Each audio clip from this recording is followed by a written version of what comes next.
Police officers face unique stressors not seen in the general public, witnessing some of the most tragic events that happen in our communities. The threat of violence an added layer for many. Access to mental health care is critical, but few in law enforcement communities seek help.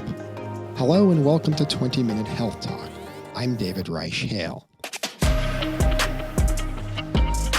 Our guests today are working to remove barriers to mental health services for police. Joining us remotely from Dallas, Texas is Dr. Katelyn Jetelina, a data scientist, violence epidemiologist, an educator studying vulnerable populations exposed to violence. The Director of Population Health Analytics at the Meadows Mental Health Policy Institute has published extensively over the last decade on this issue. Welcome, Dr. Jetelina. Thank you for having me. And with us in studio is Stefanizzi, CEO of Northwell Direct, an organization that provides wellness and healthcare services tailored to the needs of companies large and small, from JetBlue to Whole Foods to the Port Authority of New York and New Jersey. Northwell Direct and the NYPD recently announced a new collaboration called Finest Care, which will bring free, confidential counseling and other mental health services to the largest police department in the United States. Nick, welcome back to the program. Great to be back, David. Thanks for having me. Yes, of course. And we'll talk more about the collaboration with the NYPD in a minute. But first, let's set the stage here. According to the National Alliance on Mental Illness, police face higher rates of depression, substance use, burnout, PTSD, and anxiety than the general public. Tragically, more police officers die by suicide than they do in the line of duty.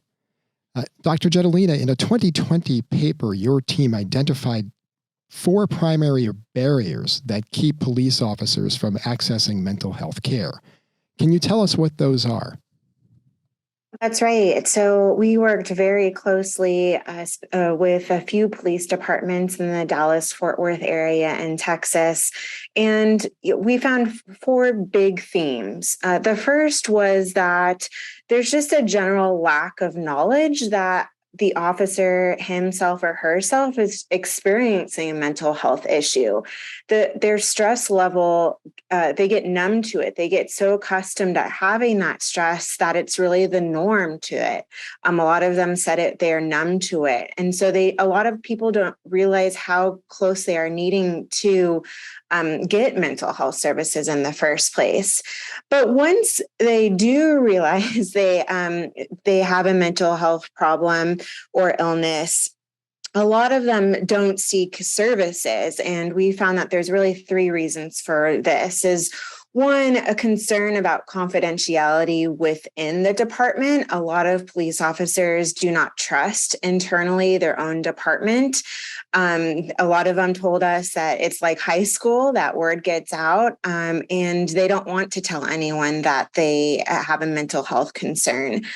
And 2, the other reason a lot of officers don't seek mental health services, they told us because they don't believe that psychologists can relate to their occupational duties. They don't think that psychologists really understand what they are seeing and what they're going through. And so they don't necessarily trust the psychologists themselves. And then 3rd reason is just stigma. The stigma that officers are seeking mental health services and they are not fit to do their jobs. And I think that stigma is not just what we see in the police departments, but it's what we see in the general public as well. And so what's really important is that by identifying those 4 major themes, we can start chipping away and start developing interventions to, 1, have officers recognize that they may have a mental health illness, or even more upstream of how to prevent a mental health illness, and then figure out ways to directly reach officers that is acceptable to them. Can you talk more about the culture of policing and why these 4 barriers exist? Yeah, so the culture of policing, it's a very tight-knit group. As a researcher, it took me a decade to gain their trust, to understand what was going on. And then there's also this very machism environment, and not just among the males, but interestingly, in our research, we found that females have significant stress because of this environment as well. We're finding it's very difficult to reduce the stigma among the general population, but it's specifically even more so among first responders. Nick, you've heard a lot of the same? Absolutely. And, I think in a lot of ways, I know we're talking specifically about police officers here, but you could broaden the lens and talk about first responders and frontline workers in general. And certainly we see it within our own healthcare environment, where there are individuals who have struggled with barriers to receiving and accessing the care that would really significantly help them deal with these issues because of stigma and some of the things that have previously been mentioned. So I certainly think that we've seen it. I think in part, there's an element of the individuals that are drawn to this type of service. They're drawn to it because they want to be the ones that are out there on the front line, helping their fellow citizens, helping their neighbors, helping their communities. And there's some element of them feeling like they're falling down on their ability to meet that commitment. And I think that really contributes to the stigma, and really we've had to think about how do we help them understand that it's okay. It's okay to need help yourself. Now, there are just under 18,000 local and state law enforcement agencies in the United States. How prevalent is this issue nationally, and what can be done? Dr. Jetelina, I mean, if there's 18,000, is there some hope that in some places they've cracked the code? It's if we're just talking about mental health illness among, and specifically police officers, which is a lot of my research, it's a major problem. We're seeing that about 27% of police officers have a mental illness. About 60% of them have PTSD. About 20% of them have suicide ideation or self-harm ideation. Those are really high numbers. What concerns me even more, and it's not surprising, police officers see the worst day of everyone. You don't call 911 when you're having a good day. But what's most concerning to me is that very, very few of these officers seek mental health services. In my research, only about 10% of, for example, that 60% with PTSD have ever sought mental health care. And we really need to change that. We need our police officers healthy in mind and body, so that they can effectively respond when we need them to, as well as so they can have a good quality of life and a solid career going forward. And we all know police officers. They're either in our families or they're our friends. And just talking to them and understanding their jobs, we sort of understand that it's a tight-knit community and they have personal bonds. Are those bonds something that can be used to help crack this code, where maybe if a few police officers come out and speak about this, it can open it up?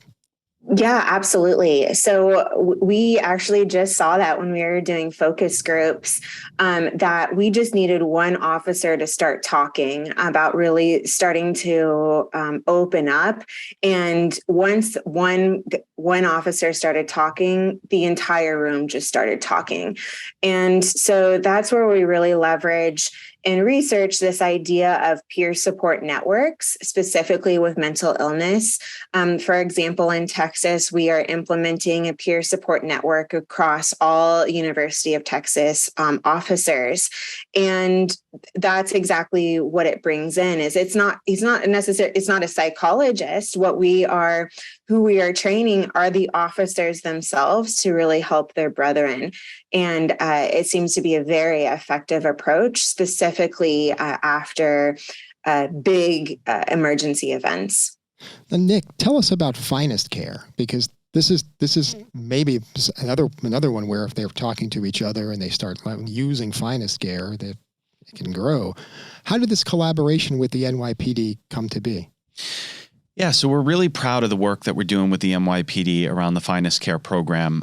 We went live in June, and the way that it works is essentially we've created an access point. We've removed that first hurdle of, okay, I have an issue. Where do I even go to deal with this? And how do I even get access to the services? The NYPD had this vision for providing access to concierge level triage and navigation, and then clinical services related to behavioral health for the frontline uniformed officers of the NYPD.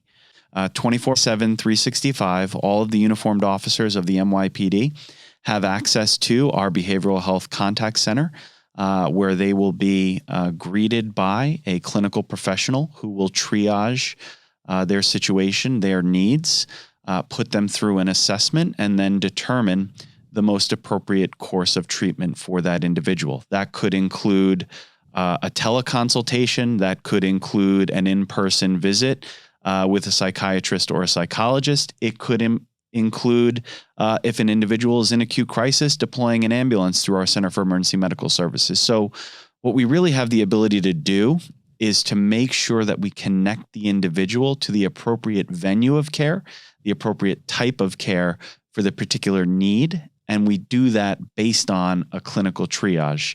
And again, we make it easy and simple and less than burdensome for the individual to actually figure out where to go as an access point, as an entry point. How has the rollout of Finest Care gone?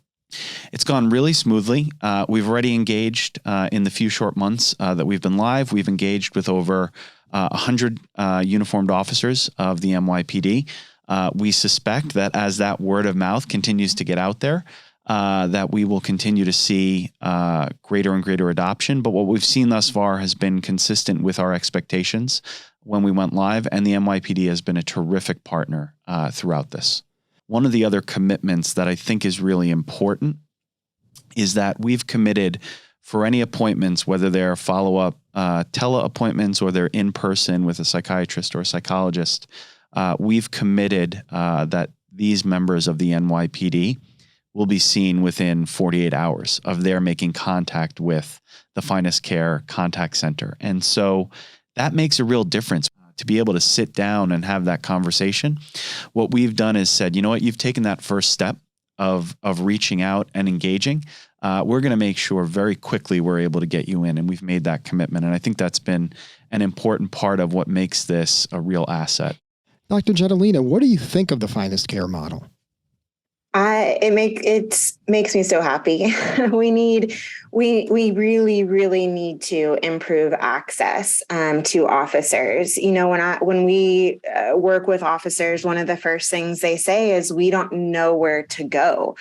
They don't want to do necessarily an internal thing, but they want something a little more external for that confidentiality. And it seems that this is a really great model, especially if Finest Care is leveraging this telehealth model, because a lot of officers don't like going in person. They rather have that more distanced, at least with that first encounter.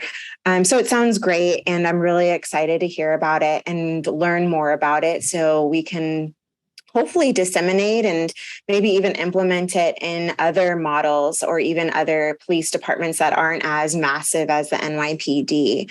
Thinking through concurrently upstream prevention of mental health illness altogether, so they don't get to this point, as well as figuring out more systematic ways to get them connected, I think would only strengthen it as well. So very excited to hear about Finest Care, and I hope that we can build on top of it.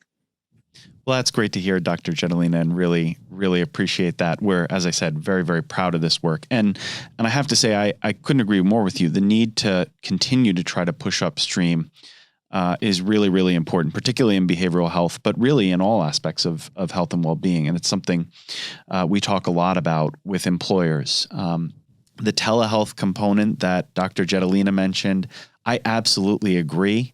The majority of the appointments that we're seeing scheduled and requested after engaging with our behavioral health call center are tele appointments. And I think that's consistent with what we're seeing across industry, where most of the telehealth type visits have returned to pre-pandemic normal levels, except behavioral health, because people like that comfort, that security of being able to say, I'm going to do this from my home.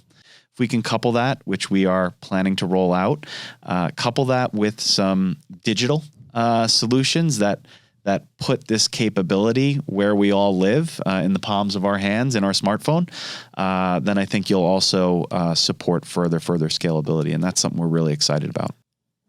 I think that technology perspective that Nick was mentioning is really important, and it's something that we can start quite literally leveraging, for example, hard to reach populations that are out in the field.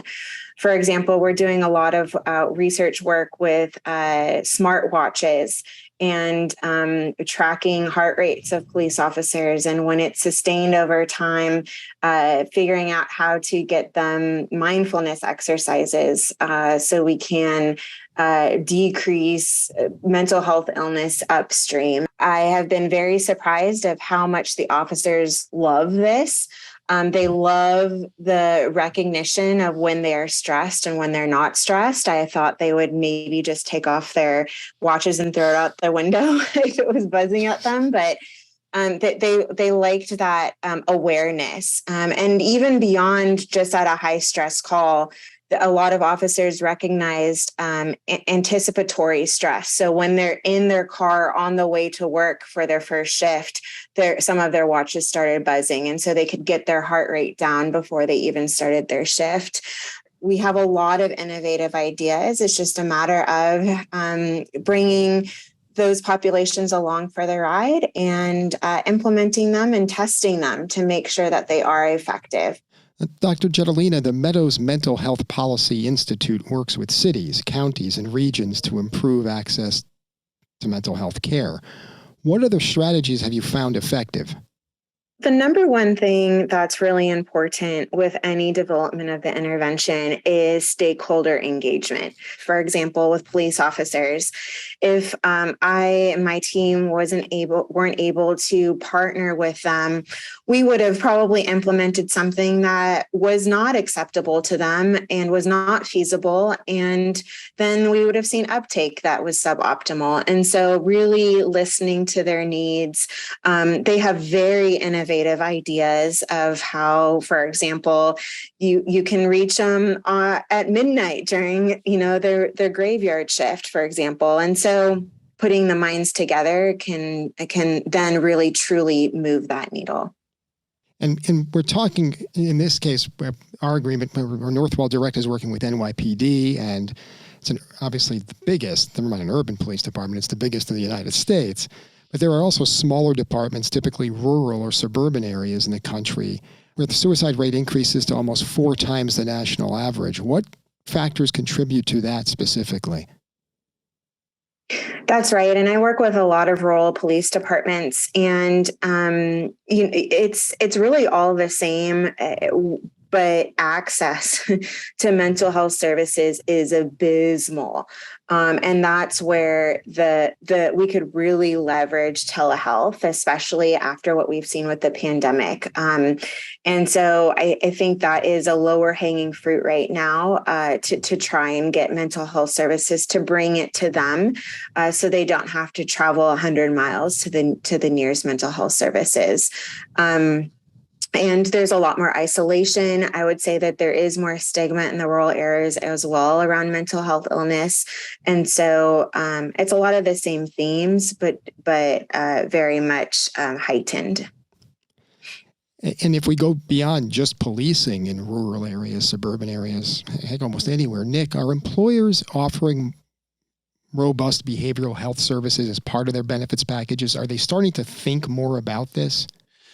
So I would say, and I've said a couple of times before, to me, COVID was a game changer around this. I think it woke a lot of employers up to the fact that they needed to make investments in the behavioral health and well-being of their team members. They needed to make the investments in a more resilient workforce, that COVID had sort of fundamentally changed what employees were looking for from their employers. And in my view, the companies that make this pivot, that make these investments, they'll be the employers of choice going forward. And I would say we're starting to see that play out.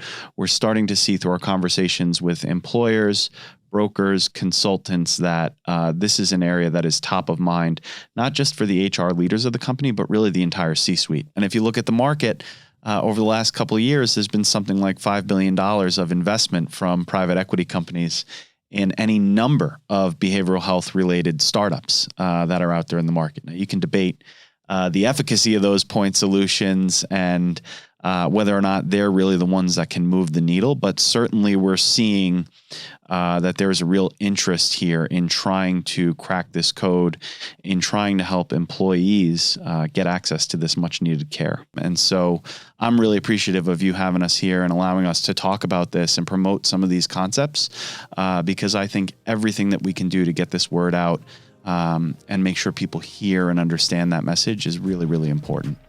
Well, Dr. Katelyn Jetelina and Nick Stefanizzi, thanks so much for joining us today and for the work you do to improve access to our friends in law enforcement. Yeah, thanks for having me. Thank you so much. Oh, no, thank you. And to you, the listener, thanks for tuning in. Again, I'm David Reichhale, and this has been 20 Minute Health Talk.